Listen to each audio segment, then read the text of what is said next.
Welcome to Gorilla Gospel TV.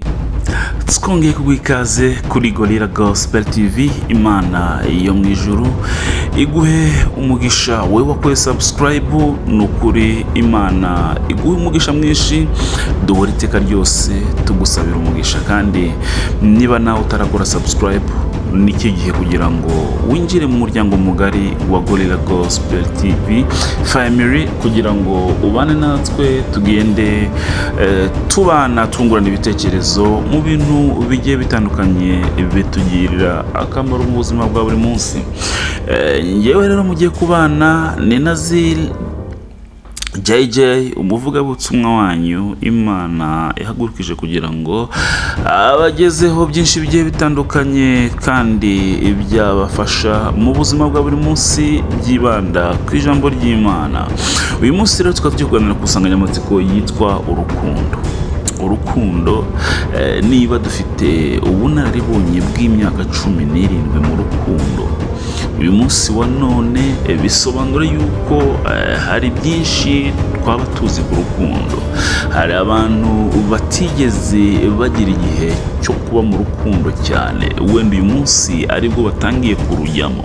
Hari n'abandi uyu munsi wa none babaye mu rukundo ariko rukaba rugenda rugira ibibazo kubera kudasobanukirwa uburyo bakwitwara ndetse nuko n'icyo bakora. Iki ni cyo gihe rero kugira ngo ubane natwe, utege amatwi, utugire inama, natwe wumve izo tukugira, wandike comments ugenda ugira icyo uvuga nimba hari ikikubatse. Uyu munsi rero nkubwire ngo urukundo ni iki. Ubundi mu buryo bw'urukundo uru rusanzwe, umugabo n'umugore cyangwa se umuhungu n'umukobwa bakundana, urukundo rusobanurwa nk'amarangamutima. Ni amarangamutima mu by'ukuri. Ayo marangamutima akaba ariyo benshi bakunze gusobanura nk'urukundo. Nyamara urukundo twe dutekereza ko rurenza ayo marangamutima. Niyo mpamvu akenshi usanga ingo z'uyu munsi zirimo ziragenda zisenyuka bitewe n'uko umuntu aba yarahisemo agendeye kuri ya marangamutima. Nyamara reka nkubwire wowe unteze amatwi ngo urukundo ntabwo rwubaka urugo. Nta na rimwe uzigera usanga urukundo rwubatse urugo. Iyo mvuze urukundo ahangaha ntunyumve nabi, ndashaka kugusobanurira iya marangamutima. Nuramuka uhisemo urugo cyangwa se uhisemo umukunzi ariko ugendeye ku marangamutima, ndagira ngo nkubwire ngo biragoye cyane kugira ngo urwo rugo ruzarame. Hari ibintu byadutse kandi hari ibintu muri no minsi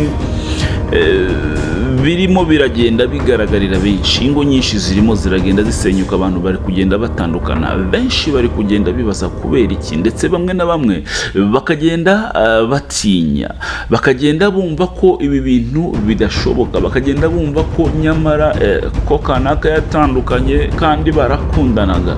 Ibi bintu ntabwo bishoboka.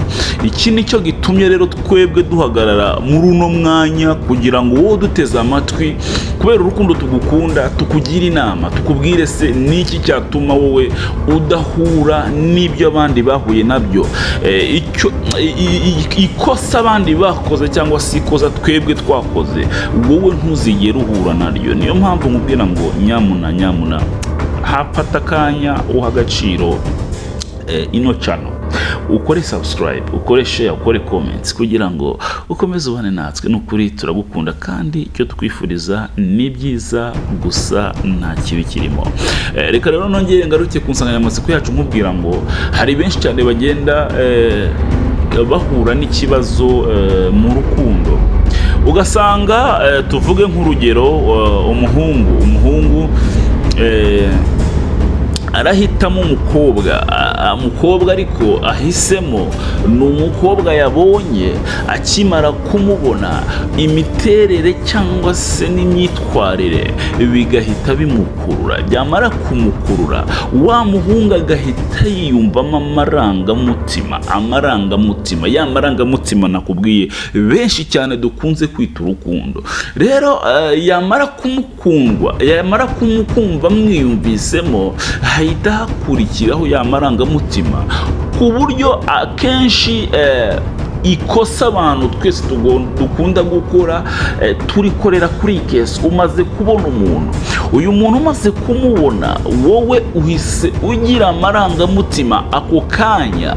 Nyamara nubwo uhise ugira amarangamutima, ntabwo urasobanukirwa neza uyu muntu ninde, ntabwo uramenya uyu muntu uwo ari we.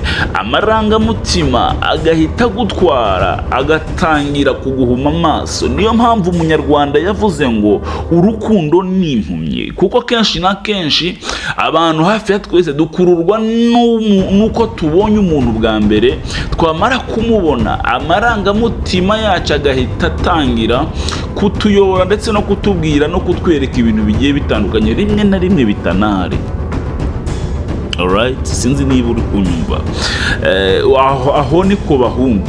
Birashoboka no ku mukobwa kashobora kubona umuntu, nubwo ari gake cyane, kubera ko abakobwa ni gake cyane bafata umwanzuro wo kwegera wa muntu babonye bakamwiyumvamo kugira ngo bamubwire ya marangamutima. Akenshi abakobwa bategereza ko umuhungu aza kubabwira amarangamutima yagize kuri bo. Ariko kuko turi kugenda twerekeza mu isi iteye imbere, hari n'abakobwa rwose basigaye babohoka, bakaba bagerageza kubwira abahungu amarangamutima yabo. Reka nkubwire ngo aya marangamutima ntabwo ariyo yubaka urugo, cyangwa se icyo twita twebwe urukundo ntabwo ari cyo cyubaka urugo. Ahubwo urukundo rushobora kugufasha mu gihe wabanje kwitonda umuntu ugiye kugirira ya marangamutima. Mu yandi magambo, rushobora kugufasha mu gihe witondeye guhitamo umuntu ugiye kugirira ya marangamutima. Niyo mpamvu abanyarwanda ba kera wasangaga batita kuvuga ngo ngewe ndakunda ndabenguka umuntu. Hari igihe benshi twibwira ko abanyarwanda ba kera cyangwa se abantu ba kera barinjije kubera ko bagiraga baranga. Rimwe na rimwe tujya twumva mu mateka y'uko abantu ba kera batigeraga babanaga n'abantu ariko batari bazi, kubera yuko babaga babanje kurangwa. Abo bakobwa babaga babanje kurangwa, habagaho abantu b'inyangamugayo. Muri icyo gihe, muri iki gihe biragoye umuntu w'inyangamugayo kugira ngo uzamubone. Kera habaga abantu b'inyangamugayo ku buryo babonaga ufite nk'umwana w'umuhungu bagakubwira atari ko mu muryango wo kwa runaka n'abantu, mu yandi magambo ni imfura. Mu rurimi rw'iki gihe ni abakristo. Barangiza bakavuga ngo bafite umukobwa watojwe neza. Uwo muntu yabaga azi neza imyitwarire n'imibereho y'uwo muryango, ababyeyi b'uwo mukobwa ndetse n'uwo muryango. Ibyo byatumaga abasha no gusobanukirwa uburyo uwo mukobwa yarezwe, bigatuma uwo mukobwa usanga kenshi na kenshi afite imico myiza. Niyo mpamvu akenshi wasangaga umuhungu ntacyo yari afite yahindura kuri ibyo bintu uwo muranga yavuze, yaganiriye n'umubyeyi we. Aka kanya umubyeyi w'umugabo yahitaga ajya gusaba wa mukobwa. Yamara gusaba wa mukobwa agasabira umuhungu we kugira ngo abashe kubaka. Uyu munsi wa none rero ibi bintu byarahindutse. Uyu munsi usigaye uhura n'umuntu mu muhanda, wabona ikimero, wabona imiterere, ukavuga ati ariko giye buriya icyo ushaka, icyo numva ni imiterere y'uno muntu. umukobwa, urugero umukobwa asanga umuhungu aravuga ngo icyo nshaka ni uko afite amabuno cyangwa se ateye gutya, ariko mu by'ukuri nubwo uri kuvuga ngo nuko ateye gutya, aho akomoka n'ahava n'ahavuka ntaho uzi, kandi no muri we ntabwo umusobanukiwe, kuko umuntu abenshi twibeshya ko ari umuntu w'inyuma, ariko reka nkubwire ngo umuntu ni umuntu w'imbere. Niyo mpamvu ikintu cya mbere nakubwira wowe nteze amatwi nujya guhitamo umukunzi, ntuzibande ku muntu w'inyuma gusa, nubwo nabyo ari ingenzi. Aha tukongereho nubwo nabyo ari ingenzi, reka nkubwire ngo umuntu w'inyuma ntabwo ari ingenzi cyane, ariko nanone ashobora kumataringa. Ni byiza yuko wibanda ku muntu w'imbere. Umuntu w'imbere ni iki? Umuntu w'imbere ni imico, umuntu w'imbere ni uburyo umuntu yitwara, ni uburyo umuntu atekereza, ni uburyo umuntu afite ubumuntu. Hari abantu benshi usanga mu miterere y'inyuma cyangwa se umuntu we w'inyuma ateye neza, arakeye, ameze neza, ariko mu by'ukuri wakwinjira mu mico ye ugasanga afite umwanda. Reka mbyite ko afite umwanda, ugasanga afite imyitwarire itari myiza. Ibi rero iyo utabyitondeye ukaba uri wa muntu wabanje gutwarwa n'amarangamutima amwe twatangiye tuvuga, ntabwo ushobora kumenya imico y'umuntu, kubera yuko ya marangamutima abenshi twita urukundo ahita kugira impumyi, ukaba utabasha kumenya ngo uyu muntu afite imico mibi, kabone nubwo yagenda kuvunguriraho tumwe na tumwe akatukwereka. Hari igihe wowe amarangamutima yahita kubwira ati nubwo bimeze bityo, ariko igihe kimwe azahinduka. Reka nkubwire ngo uri kwibeshya.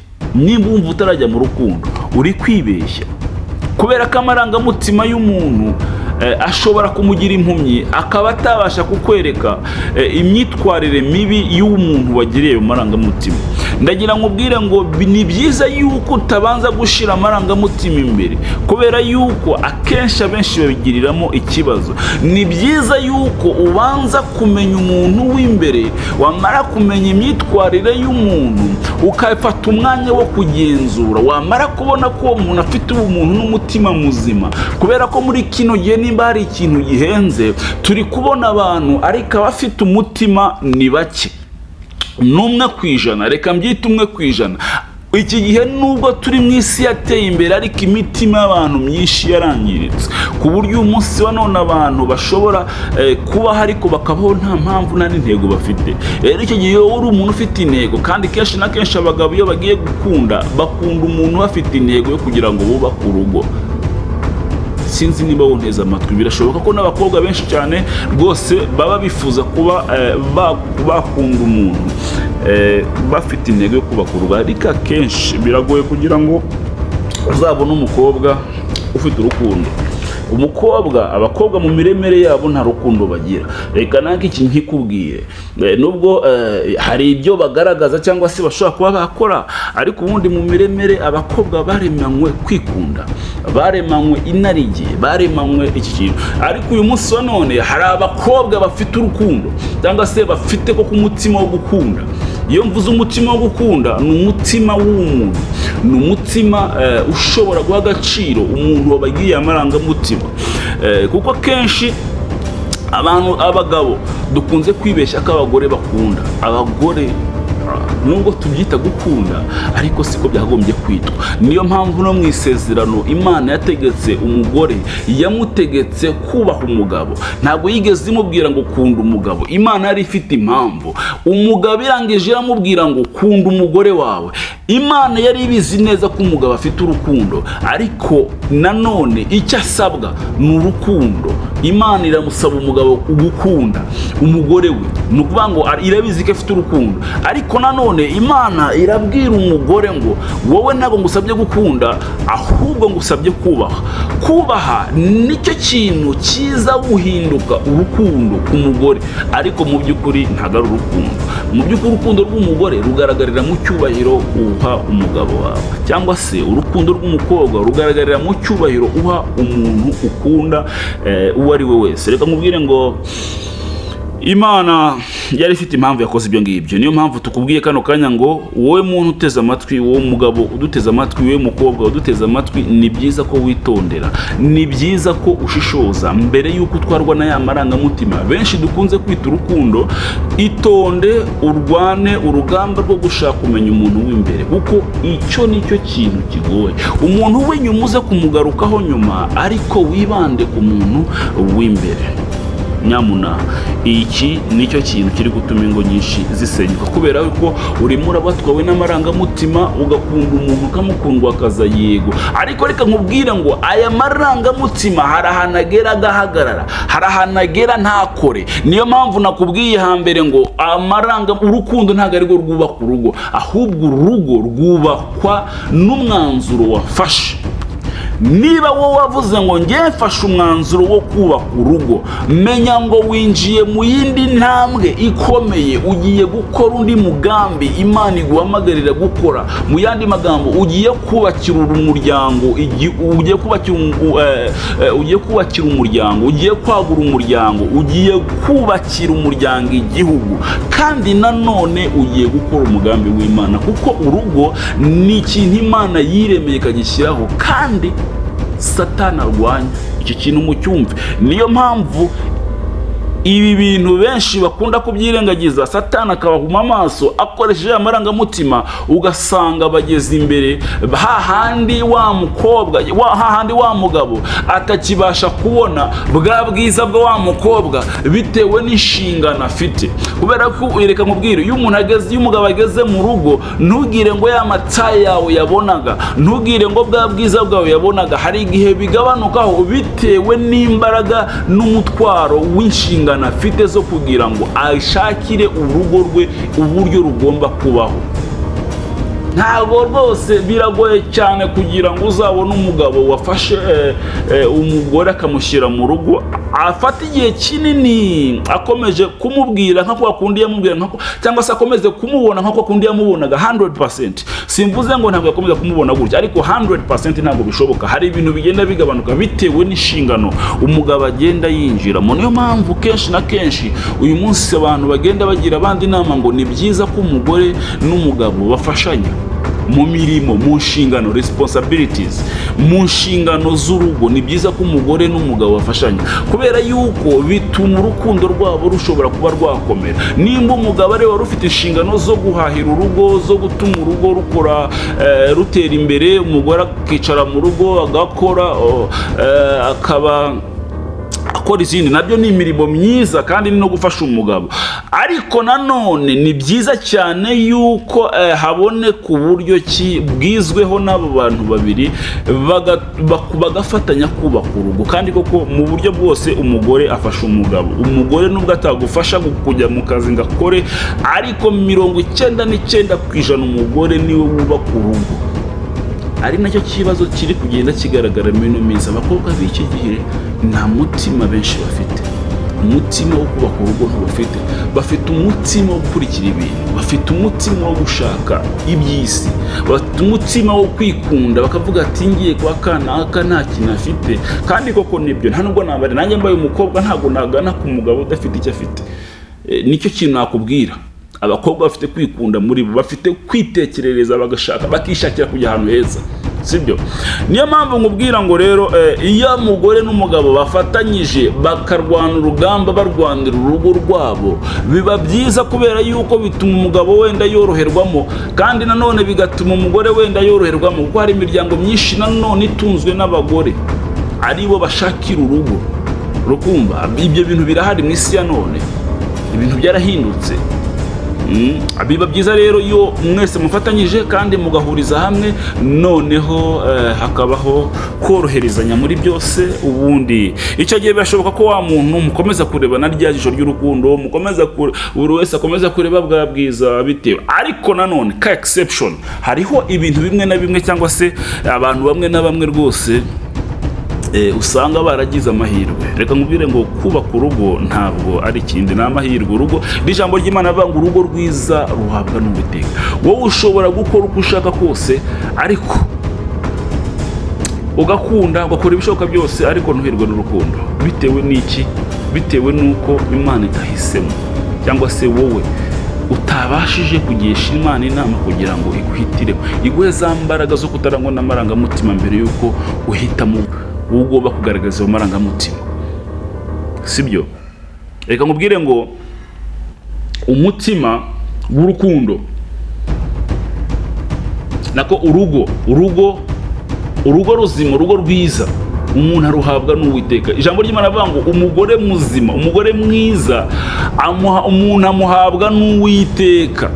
Hari abantu rero Imana yahaye abagore beza, hari abantu Imana yahaye abagore b'umutima, hari abantu Imana yahaye abagore bafite gukunda, rwa rukundo nakubwiraga, bafite bihaye ingamba, bihaye decision, muri bo bafashe ingamba zo kubaka urugo. Sibyo?